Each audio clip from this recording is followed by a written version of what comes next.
watching lights beyond the stars. Those dazzling heights too fast to climb. I got so high to fall so far, but I found heaven as love swept low.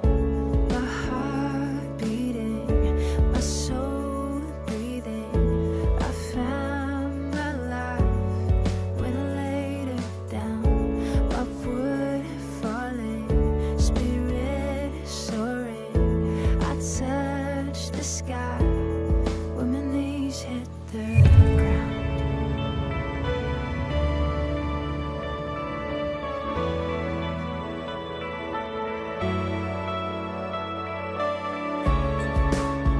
What treasure waits within your skies? The gift of freedom gold can't buy.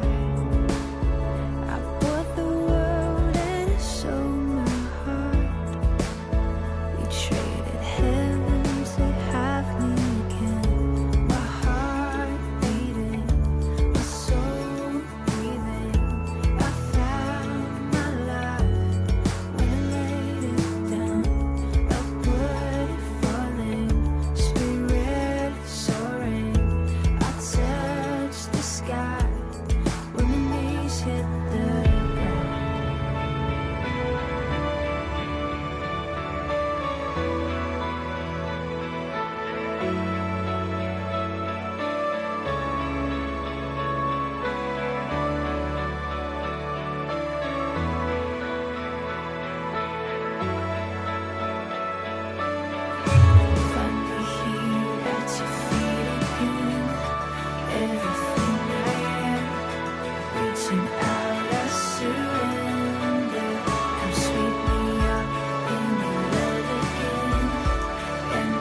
이 시간 함께 하나님의 인재를 갈망하며 하늘에 문을 여셔서 함께 찬양하겠습니다.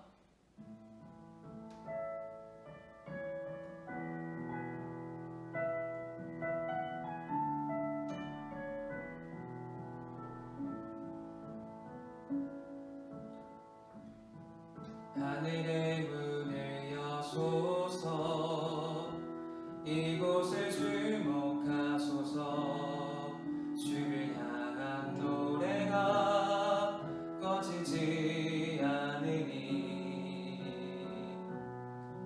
하늘을 열고 오소서 이곳에 임재하소서 주님을 기다립니다. 기도의 향기가 하늘에 닿으니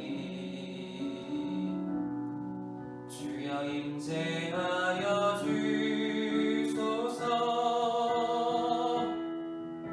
이곳에 오셔서 이곳에 앉으소서 이곳에서 드리는 예배를 받으소서 주님의 이름만이 오직 주의 이름만 이곳에 있습니다. 이곳에 오셔서 이곳에 앉으소서 이곳에서 드리는 예배를 받으소서 주님의 이름만이 오직 주의 이름만 이곳에 있습니다. 하늘의 문을 여소서 이곳을 주목하소서 주를 향한 노래가 꺼지지 않으니 하늘을 열고 오소서 이곳에 임재하소서 주님을 기다립니다. 기도의 향기가 하늘에 닿으니 주여 임재하여 주소서 이곳에 오셔서 이곳에 앉으소서 이곳에서 드리는 예배를 받으소서 주님의 이름만이 오직 주의 이름만 이곳에 있습니다. 이곳에 오셔서 이곳에 앉으소서 이곳에서 드리는 예배를 받으소서 주님의 이름만이 오직 주의 이름만 이곳에 있습니다.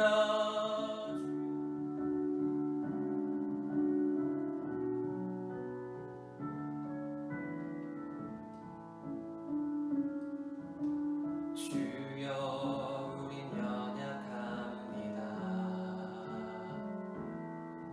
우린 오늘을 힘겨워합니다. 뜻을 이루며 살기에 부족합니다. 우린 연약합니다. 주여 우린 넘어집니다. 오늘 하루 또 실수합니다. 주의 긍휼을 구하는 죄인입니다. 우리 주만 바라봅니다.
우린 오늘을 힘겨워합니다.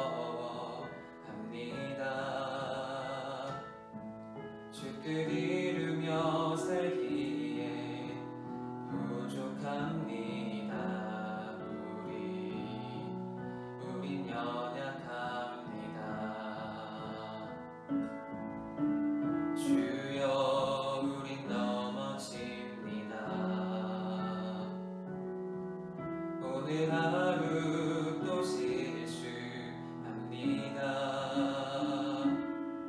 주의 긍휼을 구하는 죄인입니다. 우리 주만 바라봅니다. 한없는 주님의 은혜 온 세상 위에 넘칩니다. 가릴 수 없는 주 영광 온 땅 위에 충만합니다. 주님만이 길이오니 우린 그 길 따라갑니다. 그날에 우릴 이루신 주님 완전합니다. 한없는 주님의 은혜 온 세상 위에 넘칩니다. 가릴 수 없는 주 영광 온 땅 위에 충만합니다. 주님만이 길이오니 우린 그 길 따라갑니다. 그날에 우릴 이루실 주님 완전합니다. 이제 하나님 기도합시다. 예배가 주의 인재를 갈망하며 기도합시다. 주여 말씀하시며 역사하시며 세임 주옵소서. 우리의 부족함을 기억하사 주의 은혜로 함께 하시며 채우시며 다시 말씀 세임 없는 귀한 시간 되게 하옵소서. 그리고 참된 예배자가 되게 하시며 예배가 참된 예배가 되게 하옵소서. 함께 이 시간 통성으로 기도하겠습니다. 기도합니다. 아버지 감사합니다. 오늘 예배하게 하시니 그것은 감사합니다. 제 주의 인재를 갈망합니다. 말씀하시옵소서. 주여 은혜 베풀어 주옵소서. 성령의 인재를 갈망합니다.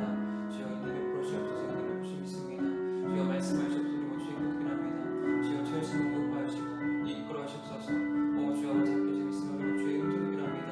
아버지 그런 예배가 오늘 예배가 아니라 주의 예배를 주의 음성이라면 예배가 되게 하옵소서. 주님 앞에 온전히 예배 예배자가 되고 싶습니다. 주여 주여 말씀하시고 있습니다. 아버지 이끌어 주옵소서. 오 주여 아버지 함께 주십니다. 좀 부어주옵소서. 오 좀 주십니다. 우리가 함께서 말씀하시며 세상에 행복하옵소서. 아버지 그렇게 하면 아버지 주십니다. 주여 이끌어 주옵소서. 오 주여 아버지 함께 주십니다. 아버지 기름 부으시며 하시며 아버지 손을 주면 무엇이 주면 아버지 예배하게 주옵소서. 아버지 함께 모시고 오 주여 주십니다. 아버지 함께 하시며 아버지 주십니다. 아버지 하시는 것이옵소서. 오 주여 아버지 함께 주십니다. 아버지 함께 주옵소서. 인도하옵소서. 아버지 주옵소서. 기도드리겠습니다. 하나님 아버지, 코로나19로 인한 이 고통이 다시 한번 찾아왔습니다. 다시 찾아온 이 고통은 더 배가 되어서 돌아왔는데요. 지난번에도 많이 힘들긴 했었지만은 지금은 더 강화된 거리두기로 인해 많은 사람들이 포기해야 되는 것도 많고 또 그로 인해서 고통이 더 심해지고 있습니다. 어서 이 코로나19가 빨리 지나가게 바라고 있지만은 그때가 언제일지 가늠이 되지 않습니다. 이로 인해서 많은 사람들이 또 하나님과의 거리두기가 되지 않을까 싶습니다.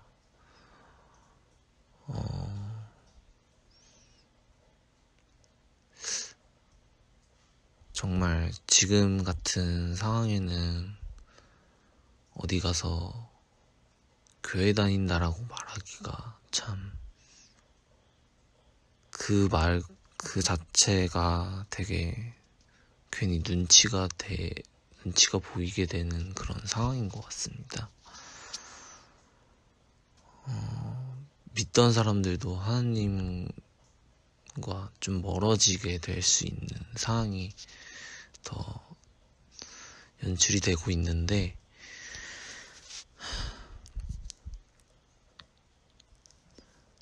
그 마음들 변화되지 않게 하나님께서 많이 도와주세요. 지금 같은 상황에서는 모든 사람들이 힘들 것 같습니다. 그 마음 어루만져 주시고 시험에 들게 하지 마세요.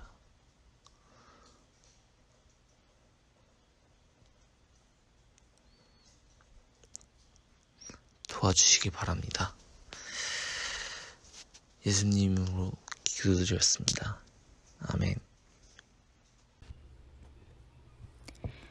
오늘 말씀은 창세기 41장 46절에서 52절까지입니다. 요셉이 애굽 왕 바로 앞에 설 때에 30세라. 그가 바로 앞을 떠나 애굽 온 땅을 순찰하니 7해 풍년에 토지 소출이 심히 많은지라. 요셉이 애굽 땅에 있는 그 7년 곡물을 거두어 각 성에 저장하되 각 성읍 주위에 밭의 곡물을 그 성읍 중에 쌓아두매 쌓아둔 곡식이 바다 모래같이 심히 많아 세길에 그쳤으니 그 수가 한이 없음이었더라. 흉년이 되기 전에 요셉에게 2 아들이 나되 곧 온의 제사장 보디베라의 딸 아스낫이 그에게서 낳은지라. 요셉이 그의 장남의 이름을 므낫세라 하였으니 하나님이 내게 내 모든 고난과 내 아버지의 온 집 일을 잊어버리게 하셨다 하미요. 차남의 이름을 에브라임이라 하였으니 하나님이 나를 내가 수고한 땅에서 번성하게 하셨다 함이었더라. 아멘.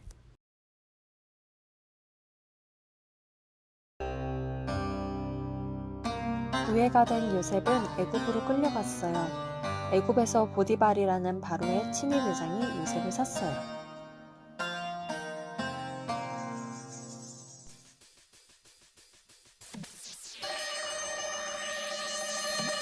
비록 보디발 대장에게 노예로 팔려갔지만 하나님은 요셉과 함께 하셨어요. 그리고 요셉이 하는 모든 일은 다 잘 되게 하셨어요.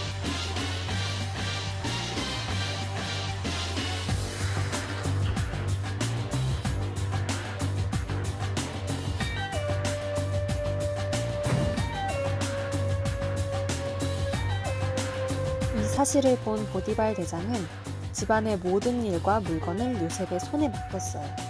하나님께서는 그런 요셉과 보디발 대장의 집에 복을 내리셨어요.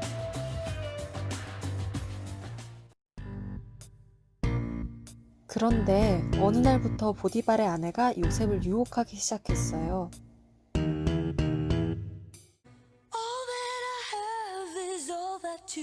요셉, 오늘따라 왜 이렇게 덥지? 오늘 특별히 내가 너와 함께 잘 수 있는 기회를 줄게. 어때? 안 돼요. 싫어요. 하지 마세요. 요셉은 절대 유혹에 넘어가지 않았어요. 요셉은 보디발과 하나님 앞에 죄를 짓고 싶지 않았어요. 그래서 매일 보디발의 아내가 유혹해도 매일 거절했고 그녀와 함께 있지도 않았어요. 그러던 어느 날이었어요.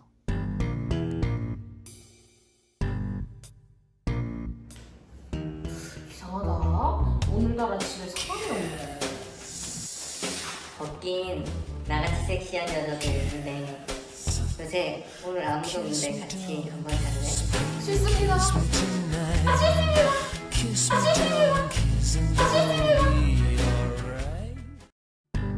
요셉은 옷까지 버리고 도망갔어요. 보디발의 아내는 너무 화가 났고 사람들에게 요셉이 자신을 덮치려 했다고 거짓말했어요. 이 소식을 들은 보디발은 화가 나서 요셉을 감옥에 가두었어요. 하나님께서는 감옥 가운데서도 요셉과 함께 하셨어요. 그러던 어느 날 요셉과 같이 감옥에 있던 바로왕의 술 맡은 신하와 떡 굽는 신하에게 하룻밤 사이에 이상한 일이 일어났어요. 각각 다른 꿈을 꾸었는데 그 꿈이 문제였던 거예요.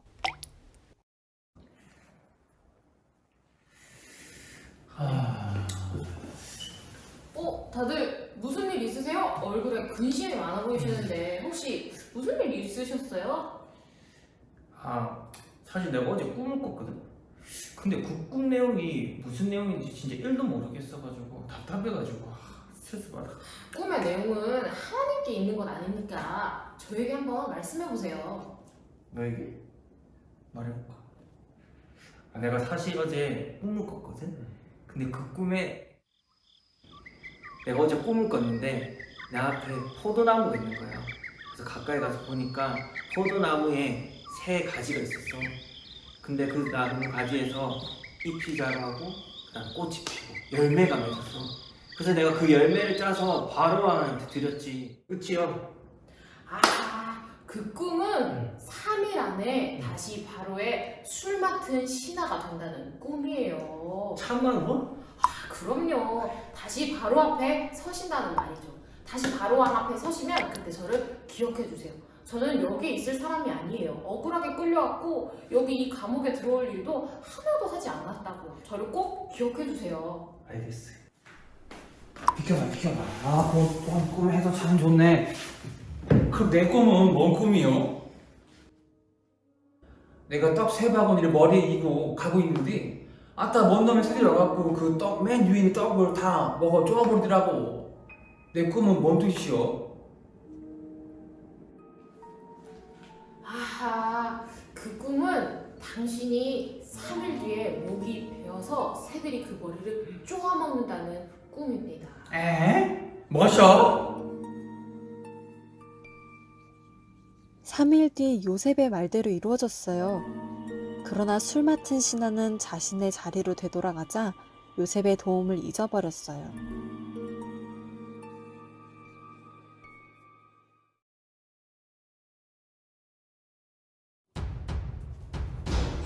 요셉 여기 있어? 요셉! 여기 있구나. 요셉 나 기억나? 네. 너 얼굴 왜 이렇게 됐어? 수염도 좀 깎고 머리도 좀 자른 다음에 바로왕한테 꼭 가야 될 것 같아.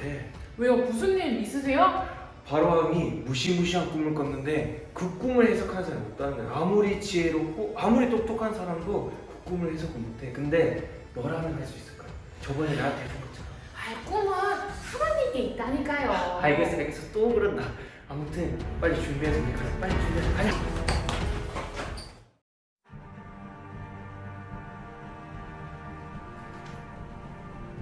바로 왕이시여, 제가 하나님의 종 요셉입니다. 그래, 너가 그 요셉이구나.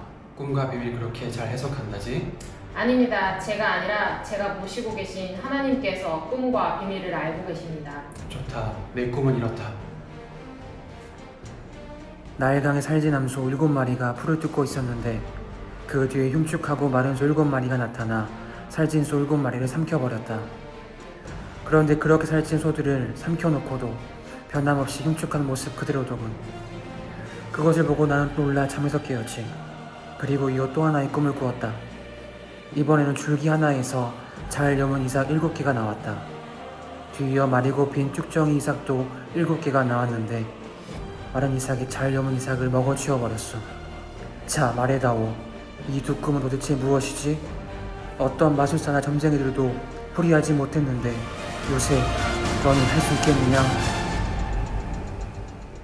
네, 폐하께서 꾸신 2가지 꿈은 사실 한 가지의 꿈입니다. 하나님께서 폐하에게 속히 이루실 일을 꿈으로 보여주신 것입니다. 꿈에서 나온 7이라는 숫자는 모두 7회를 의미합니다. 튼실한 소와 이삭은 7회의 흉년을 의미하고요. 마른 소와 이삭은 7회의 흉년을 의미합니다.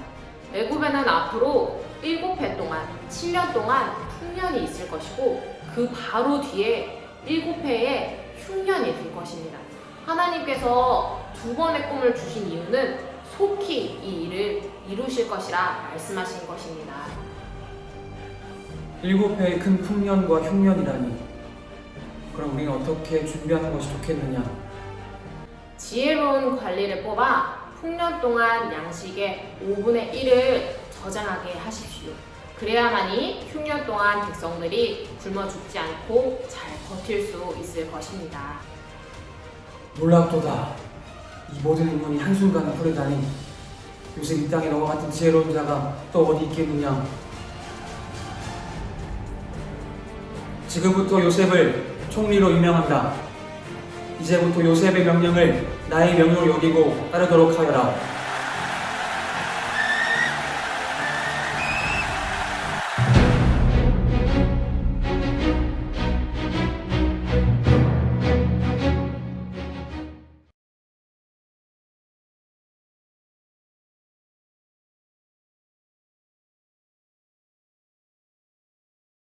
사랑하는 다산로교회 청년부 공동체 여러분, 한 주간도 하나님과 동행하며 그분이 주신 은혜를 누리며 한 주간도 살아오셨습니까? 이 시간도 함께 예배할 때에 살아계신 그분의 음성을 듣고 또한 그 음성으로 인하여서 새 힘을 얻는 은혜 시간 되기를 간절히 축복하며 소망합니다. 우리가 코로나로 인하여서 잠시 우리의 일상이 멈춘 사이에 몇 차례 태풍과 함께 모든 더위는 물러간 듯합니다. 그리고 어느새 가을이 우리 곁에 성큼 다가왔음을 우리는 느끼고 있을 겁니다. 저는 주중 설교를 준비하다가 잠시 복잡한 머리를 식히기 위하여서 어머니와 함께 동네 산에 잠시 올랐습니다. 저는 그곳에서 정말 우리 곁으로 성큼 와 있는 가을을 경험할 수 있었습니다. 산 위에서 내려다본 산 아래의 경치는 차마 아래서는 결코 경험할 수 없는 아주 아름다운 한 폭의 그림과도 같았습니다. 산 위에서 본 푸르른 하늘과 또한 가을을 맞이한 숲은 너무나도 아름답고 공유하고 싶은 그림이었습니다. 그 경치를 보고 있노라 하면 잠시 복잡했던 생각들과 감정들이 정리되어지는 잠시 마음의 한편의 쉼을 얻을 수 있는 시간이었습니다. 우리 청년부 여러분은 산을 좋아하십니까? 혹 시간이 되신다면 예배가 마친 이후에 각자 동네 산에 올라가서 잠시 가을을 함께 만끽하는 시간이 됐으면 좋겠습니다. 그러나 저는 몇 해 전까지만 해도 산을 그리 좋아하지 않았습니다. 어차피 내려올 산을 왜 올라갑니까? 라고 말을 하고 산을 볼 때 그것이 산이다 라고 말 같지 않은 억지를 부리기도 했습니다.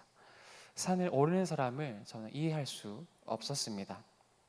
그러나 언제부턴가 산을 오르면서 인생을 배운다는 그 어른들의 말이 조금씩 이해가 되는 것 같습니다. 산을 오르지 않고는 차마 경험할 수 없는 평안함처럼 우리의 인생 역시 수고와 노력이 없이는 결코 쉽게 얻어지는 것이 없다는 말이 이제 점점 이해가 되고 있습니다.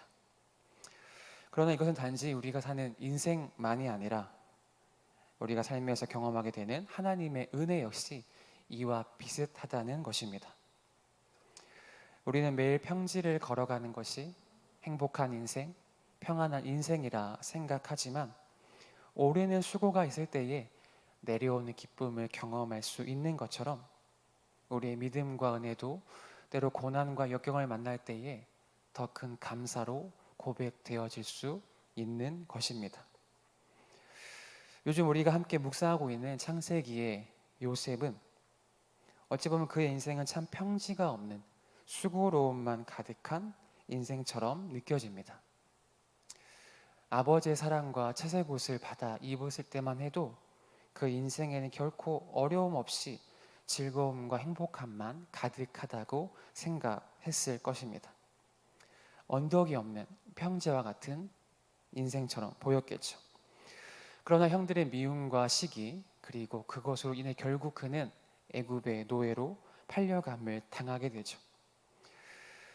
우리의 생각으로 보기에 지금까지 펼쳐진 요셉의 인생은 늘 고난만 있는 것처럼 보여집니다. 하지만 이 모든 길 속에 하나님의 놀라운 은혜와 섭리가 있음을 우리는 말씀을 통해 함께 깨닫게 되어질 것입니다. 바라기는 이 시간 우리가 함께 말씀을 들을 때에 요셉이 경험한 그 하나님의 은혜를 발견하며 또한 그 은혜가 이 시간 우리 모두가 함께 경험하는 거룩한 은혜가 되기를 주님의 이름으로 축복하며 소망합니다. 또한 요셉의 삶을 통하여서 하나님 자녀됨의 정체성이 무엇인지 함께 또한 발견하게 되기를 원합니다. 오늘 우리가 함께 읽은 창세기의 본문은 그동안 오랜 시련과 역경의 때가 지나고 드디어 하나님께서 요셉에 대하여 계획하셨던 뜻이 완전히 이루어졌음을 보여주는 사건입니다. 우리가 앞에 짤막한 영상 보셨죠? 지금까지 상황을 간단히 설명하면 앞에 영상과 같습니다.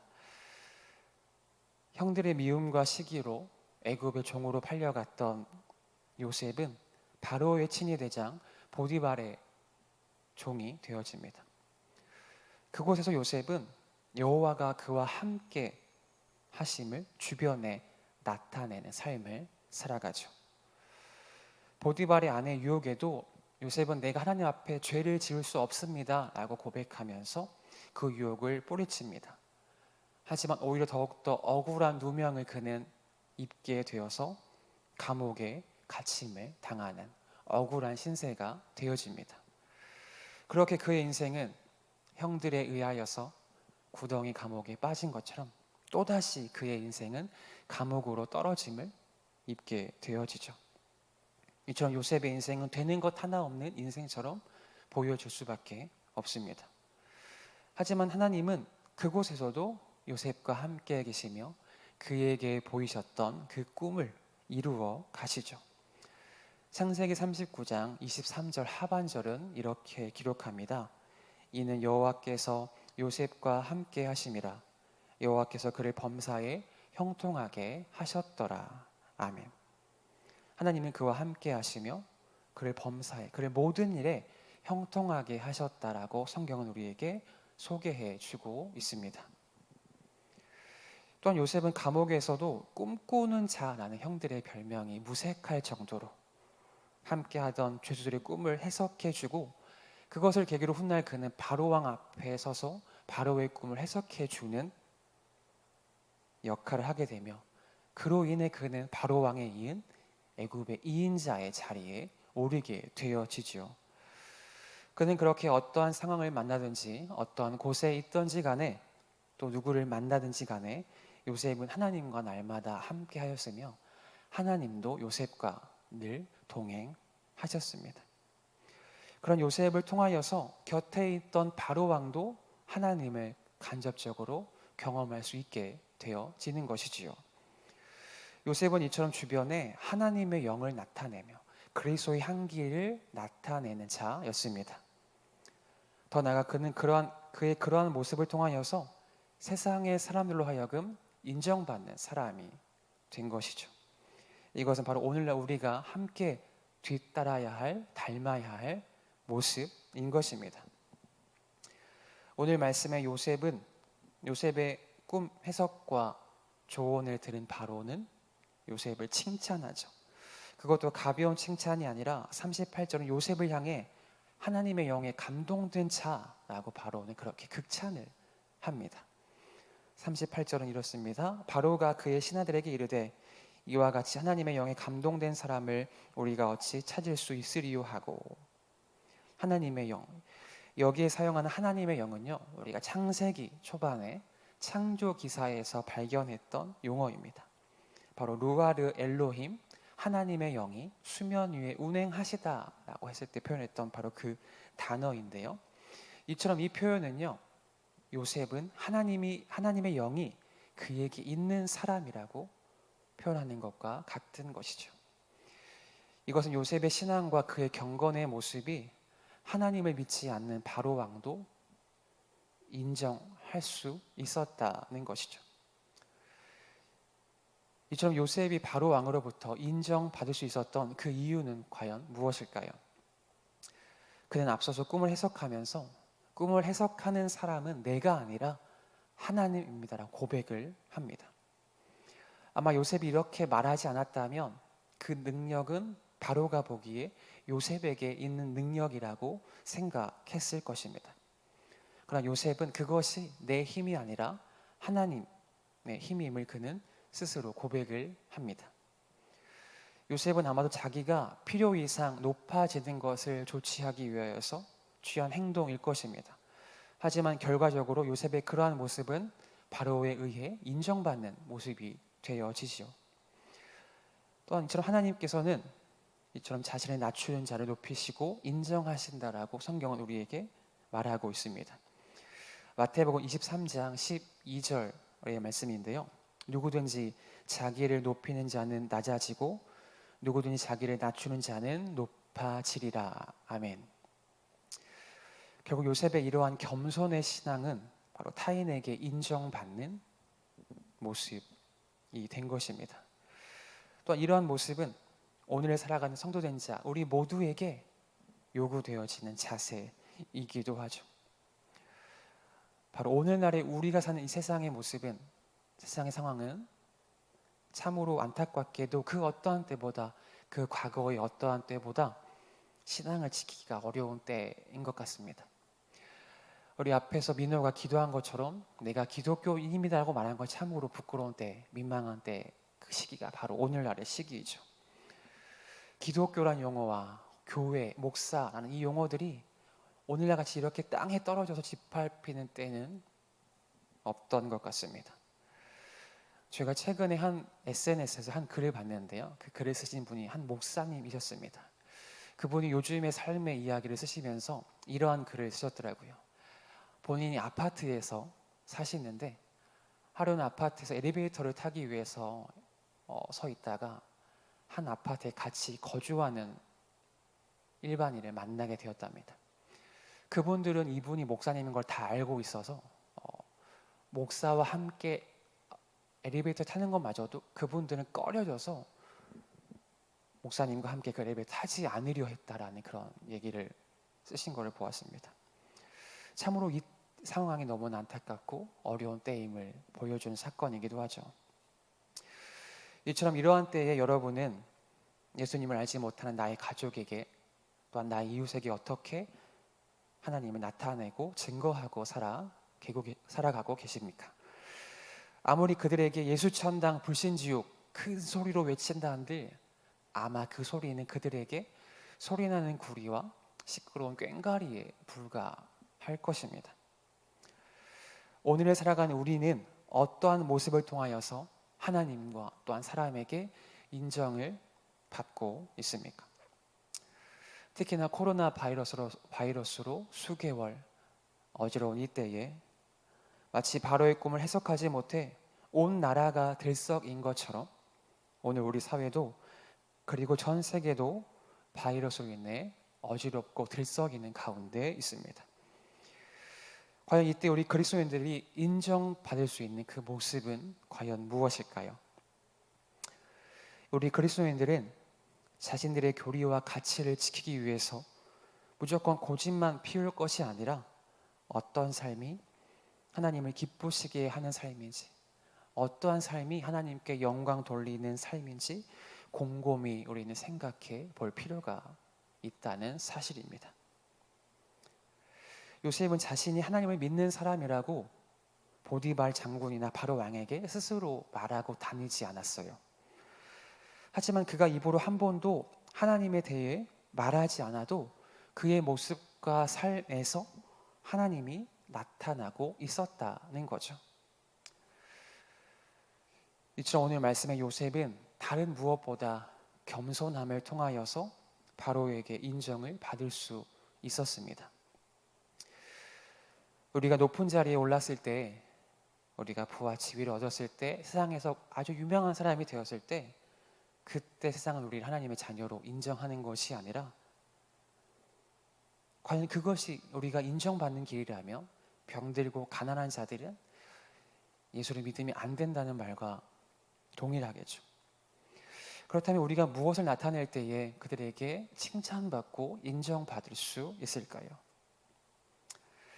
앞에 하나님의 영에 감동된 자라는 표현을 썼었죠.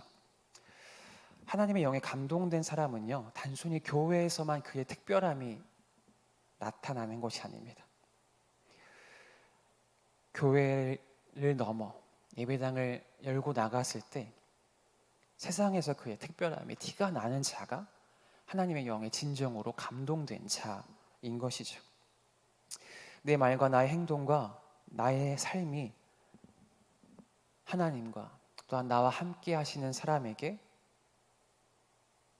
하나님을 보이며 살아가고 있는지, 사랑으로 이웃을 품으며 용서하고 용납하는 마음으로 우리는 살아가고 있는지요.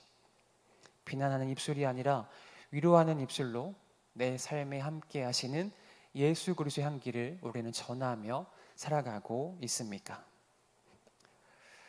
하나님의 영에 감동된 사람은 다른 무엇보다 세상을 감동시키는 사람인 것이죠. 그 방법으로 오늘 본문은요, 바로 겸손이라고 우리에게 친절히 소개하고 있는 것입니다.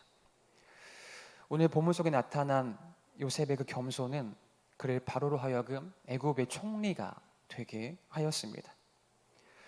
그는 애굽의 온 땅을 다스리는 아주 막강한 힘을 가졌음에도 불구하고 요셉의 그 겸손함과 신실함은 결코 변하지 않습니다. 그런데 우리가 오늘 이곳에서 단순히 요셉의 겸손함만 보고 그칠 것이 아니라 그 너머에 있는 우리는 겸손의 본이 되신 겸손의 왕, 바로 그리스도를 발견할 수 있어야 합니다. 빌립보서 2장 6절 이하는 이렇게 기록합니다. 그는 근본 하나님의 본체이시나 하나님과 동등됨을 취하지 아니하셨다.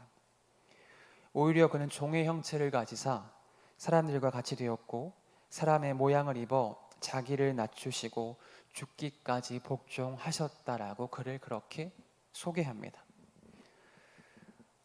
그는 그리고 부활 승천하셔서 하나님 보좌 우편에 앉아 계시고 지금도 우리를 지키시고 돌보고 계시죠. 또한 하나님께서는 이처럼 자기를 낮추시고 죽기까지 복종하신 그리스도를 높여서 모든 이름 위에 뛰어난 이름을 그에게 주셨습니다. 또한 우리는 그 은혜를 직접 경험한 자들인 것이죠. 여기서 우리가 발견하게 되는 중요한 사실은 우리가 바라는 하나님의 나라 최후의 승리는 바로 하나님 앞에서 자신을 낮추고 겸손히 행하는 자에게 주어진다는 사실입니다. 그래서 성도된 자들은 모든 일에 있어서 요셉과 같이 또한 우리 그리스도와 같이 겸손히 행해야 하는 것입니다. 그때 하나님께서 겸손한 자를 들어서 사용하시며 세상은 우리의 겸손함을 통하여서 주님을 경험할 수 있게 되는 것이죠. 그 은혜가 이 시간 예배한 우리 모두에게 올해 삶 가운데 날마다 경험되어지기를 간절히 축복하며 소망합니다.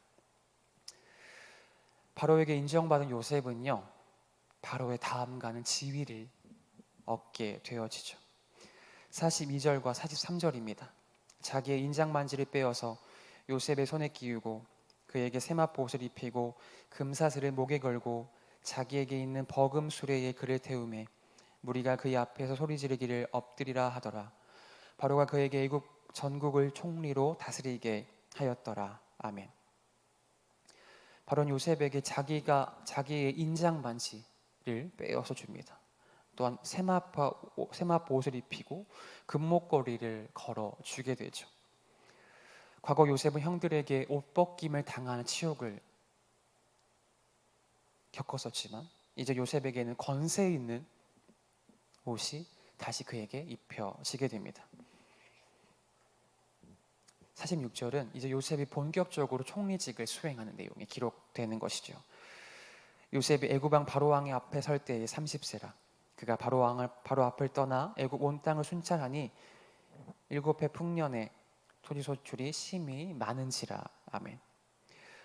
앞에서 요셉의 예언대로 애굽에는 7년 동안 대풍년이 지속됩니다.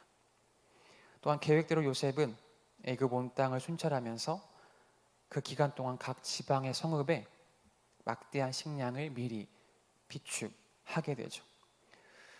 성경은 쌓아둔 곡식이 너무나 많아서 더 이상 집계할 수 없을 만큼 바다 모래같이 풍족했다고 기록합니다. 이처럼 요셉은 하나님의 형통함을 누리며 하루하루를 날마다 살아가게 되었죠. 더불어 풍년의 기간에 요셉은 두 아들을 얻게 되어집니다. 그 당시 고대 근동에서 자녀의 출산은 여호와께서 주신 기업과 상급으로 인식되어졌습니다. 이처럼 요셉의 삶은 하나님이 주시는 은혜로 형통한 삶이 매일매일 지속되어진 것이죠. 요셉은 앞서 온의 제사장 보디바라의 딸 아스낫과 결혼합니다. 그는 이방신을 섬기는 제사장과 결혼했지만 그의 아들들의 이름은 히브리식으로 짓게 되죠. 요셉은 자신의 자녀들에게 하나님 자녀의 정체성, 이스라엘 백성의 정체성을 계속해서 이어주려고 한 것입니다. 51절과 52절입니다. 요셉이 그의 장남의 이름을 므낫세라 하였으니 하나님이 내게 내 모든 고난과 내 아버지의 온 집의 일을 잊어버리게 하셨다 하미요, 차남의 이름은 에브라임이라 하였으니 하나님의 나를 내가 수고한 땅에서 번성하게 하셨다 함이었더라. 아멘. 먼저 장자 므낫세는요, 어두운 과거와 청산을 관련시킨 잊음을 뜻하는 이름입니다. 둘째 에브라임은 희망찬 미래와 관련된 번성의 뜻을 지닌 이름이죠. 요셉은 애굽의 총리가 되면서 완전히 그는 애굽 사람 같은 삶이 되었지만 그는 자신의 참된 정체성을 결코 잊지 않은 것입니다. 바로 그것이 그의 자녀들의 이름을 짓는 데서도 드러나게 되는 것이죠. 요셉은 그렇게 하나님이 자신을 이 자리에 있게 하신 것을 기억했으며 가나안에는 자신의 가족들과 그들을 향한 하나님의 언약도 그는 잊지 않았습니다. 또한 그는 하나님께서 자신의 모든 아픔과 형제들로 인한 모든 서운함을 다 잊게 하시고 수고의 땅에서 번성을 누리게 하셨다라고 고백을 하고 있습니다. 자신의 상황이 애굽의 은혜가 아니라 나의 능력이 아니라 오직 하나님의 은혜임을 그는 고백하고 있는 것입니다. 이처럼 하나님의 자녀들은 삶의 모든 순간순간의 모든 것들을 하늘의 관점에서 생각하고 바라보는 시야가 있어야 합니다. 바로 하나님은 그러한 관점에서 바라볼 줄 아는 사람들을 사용해 가십니다. 오늘날 세상을 살아가는 여러분의 모습은 어디를 향해 우리의 눈과 시선을 향해 가고 있습니까? 썩어져 없어질 세상의 것에 소망을 두며 살아가십니까? 아니면 영원한 우리의 장막집을 소망하며 그곳을 바라보며 살아가고 계십니까? 나의 모든 삶의 자리에서 하나님의 은혜뿐임을 고백하며 살아가고 있습니까? 나의 시선, 그것이 곧 내가 속한 곳이며 내가 속한 그곳이 바로 나의 정체성을 나타내는 것이 되어집니다. 여러분 살면서 어떠한 말을 하루에 가장 많이 사용하십니까? 아마 많은 이들 중에 자신도 모르게 습관적으로 하는 용어가 우연이야, 운이 좋았어 라는 말들을 종종 자주 혹은 사용하는 것 같습니다. 그런데 이 두 단어는 예수 그리스도를 주로 시인하는 우리 성도된 자들에게는 결코 어울리지 않는 용어입니다. 우리 성도된 자들은 그분의 백성, 그분의 자녀된 우리들은 모든 것이 하나님의 은혜임을 고백하는 입술이 되어야 하는 것입니다. 또한 우리가 요셉을 통해서 보아야 할 것은 우리도 고난을 견디며 총리가 될 수 있다, 요셉과 같은 열방을 품는 꿈을 가져야겠다라는 것이 아니라 고난 중에서도 그 안에 있는 하나님의 은혜를 발견할 수 있는 믿음을 구해야 하는 것이죠. 아마도 과거 요셉은 인생의 숱한 고난을 겪으면서 왜 나에게 이러한 일이 생길까 많은 생각을 했을 것입니다. 하지만 그러나 그의 마지막 고백은 모든 것이 하나님의 은혜입니다라고 고백하는 입술이 되어진 것이죠. 하나님이 나의 고난을 이기게 하셨고 하나님이 나를 번성케 하셨다라고 고백하고 있는 것입니다. 이처럼 하나님은 단순히 요셉을 애굽의 총리로 세우는 것을 목표로 하시지 않았습니다.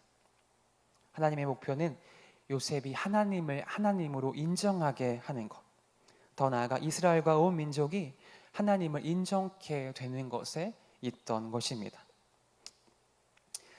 이처럼 하나님은 요셉이 하나님 중심의 삶을 살기 원하셨습니다. 그런데 그것은 오늘날 살아가는 저와 여러분에게도 요구되는 하나님 자녀의 정체성이라는 사실입니다. 우리가 세상에서 그들과 다름을 증명할 수 있는 것이 있다면 무엇일까요? 단지 주일날 한번 교회 나와서 예배하는 것만으로 그들과 다름을 증명하는 시대는 이제 지나 버렸습니다. 바로 그것은 내가 만나는 모든 순간이 모든 것이 주의 은혜임을 고백할 수 있는 믿음이라 생각이 되어집니다. 우리가 즐겨 부르는 찬양 중에 주 은혜임을 이란 찬양이 있습니다. 그 마지막 가사는 이러합니다. 세상 소망 다 사라져가도 주의 사랑은 끝이 없으니 살아가는 이 모든 순간이 주 은혜임을 나는 믿네. 아멘. 바라기는 이 시간 화면 앞에 모여서 함께 예배한 우리 청년부 모든 공동체 한 영혼 한 영혼이 내 삶에 만나는 모든 순간순간이 주의 은혜임을 고백하는 입술과 삶이 되기를 간절히 축복하며 소망합니다. 바로 그것이 오늘날 우리에게 요구되어지는 하나님 자녀의 정체성이며 세상은 바로 우리의 이러한 바른 믿음을 통해서 주님을 경험하게 되어질 것입니다. 그 은혜가 있기를 간절히 소망합니다. 말씀을 정리합니다. 우리가 특정한 자리나 신분에 있을 때, 우리에게 소유가 많을 때에 그것이 하나님을 영화롭게 하며 그것이 우리가 하나님의 자녀임을 증명할 수 있는 것은 아닙니다. 우리가 어떠한 상황에 있다 할지라도, 우리가 어떤 환경 가운데 처해 있다 할지라도 그곳에서 우리가 하나님을 예배하며 하나님이 하신 일을 고백할 때에 바로 우리의 삶이 하나님께 영광 돌려지는 예배의 삶이 되어질 수 있는 것이지요. 사랑하는 우리 청년부 공동체 지체 여러분, 오늘날은 그 어떠한 때보다 우리 인간의 한계와 연약함을 쉽게 발견할 수 있는 세상입니다. 지금도 바로 우리 한계와 연약함 때문에 신음하고 있죠. 그런데 바로 우리의 한계와 연약함은 오히려 하나님의 능력과 지혜 그리고 그분의 강하심을 발견할 수 있는, 볼 수 있는 최상의 조건입니다. 바로 그러한 면에서 오늘날 바로 지금 이 순간순간은 그분의 강하심을 드러낼 수 있는 바로 최상의 기회인 것이죠. 바라기는 우리가 한 주간도 살아갈 때에 겸손과 믿음을 통해 세상에 주님을 증명하며 하나님의 영에 감동된 사람으로서 세상 앞에 담대히 살아가는 우리 모든 삶이 되기를 간절히 축복하며 소망합니다. 기도하겠습니다. 주님 감사합니다. 오늘도 예배하게 하시고 주의 음성 가운데 주의 말씀을 듣게 하시니 그 은혜에 참으로 감사합니다. 우리가 매일매일 삶 가운데 살아갈 때에 주님을 힘써 신뢰하게 하시고 주님을 의지하는 우리의 복된 삶이 되게 하여 주옵소서. 또한 기도합니다. 겸손의 왕으로 이 땅 가운데 오신 주님을 닮게 하시고 그로 인해 내 삶 가운데 겸손함이 일어나게 하셔서 나의 그 삶을 통해 주님 앞에 증거되어지며 세상에 주님을 증거하는 나의 삶이 되게 하여 주옵소서. 또한 나의 모든 삶과 나의 모든 시선이 우리 주님을 향하게 원합니다. 또 주님의 은혜임을 고백하는 나의 삶이 되게 하여 주옵소서. 이 나라와 민족 가운데 함께하사 통치하시며 간섭하시고 주여 회복시키시며 다시 한번 부흥케 하여 주옵소서. 한 주간의 주님을 더욱더 경험하게 원합니다. 그 사랑과 은혜를 날마다 나의 삶 가운데 주님 부어주옵소서. 이 모든 말씀 사랑이 많으신 예수님의 이름으로 간절히 기도하옵나이다. 아멘. 주 예수 그리스도의 은혜와 하나님 아버지의 사랑과 성령님의 감화 감동 위로 교통하심이 이 시간 각자의 처소에서 주님을 예배하는 자녀들 위해, 특히 하나님의 영으로 충만하여 세상에 주님을 증거하며 내 삶의 모든 것이 주님의 은혜임을 고백하기를 다짐하는 자녀들 위해, 이들의 가정과 생업과 인생의 모든 걸음걸음 위에 이제로부터 영원까지 함께 있을지어다. 아멘. 우리